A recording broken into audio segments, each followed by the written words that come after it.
শিল্পপতিদের নিয়ে কাল বৈঠক করে মুখ্যমন্ত্রী মমতা বন্দ্যোপাধ্যায়। বাণিজ্য সম্মেলনে বিনিয়োগের যে কথাবার্তা হয়েছিল, সেই বিনিয়োগের কি অগ্রগতি, সেই সমস্ত নিয়ে শিল্পপতিদের নিয়ে কাল বৈঠকে বসছেন মমতা বন্দ্যোপাধ্যায়।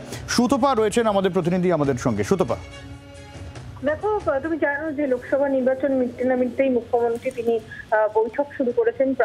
প্রথমেই তিনি যেটা করেছিলেন যে সমস্ত আধিকারিকদের নিয়ে বৈঠক করেছিলেন। আগামীকাল যেটা জানা যাচ্ছে যে রাজ্যের বাণিজ্য প্রতিনিধিদের সঙ্গে তিনি বৈঠক করবেন। এর আগেও একাধিকবার আমরা দেখেছি যে বিভিন্ন শিল্পপতিদের সাথে তিনি বৈঠক করেন এবং কোন কোন ক্ষেত্রে শিল্পের অগ্রগতি কতটা হয়েছে সে ব্যাপারে তিনি খোঁজ খবর নেন। আগামীকাল সেই বৈঠক খুবই গুরুত্বপূর্ণ নিঃসন্দেহে, কারণ কোন কোন শিল্পের কি স্টেটাস রয়েছে, কারণ গত প্রায় 3 মাস কোনো কাজ হয়নি। সেক্ষেত্রে কি স্টেটাস রয়েছে সেই নিয়ে তিনি খোঁজ খবর নেবেন এবং শিল্পপতিদের সাথে আলোচনা করবেন। বাংলার আওয়াজ, বাঙালির আবেগ, জি 24 ঘন্টা।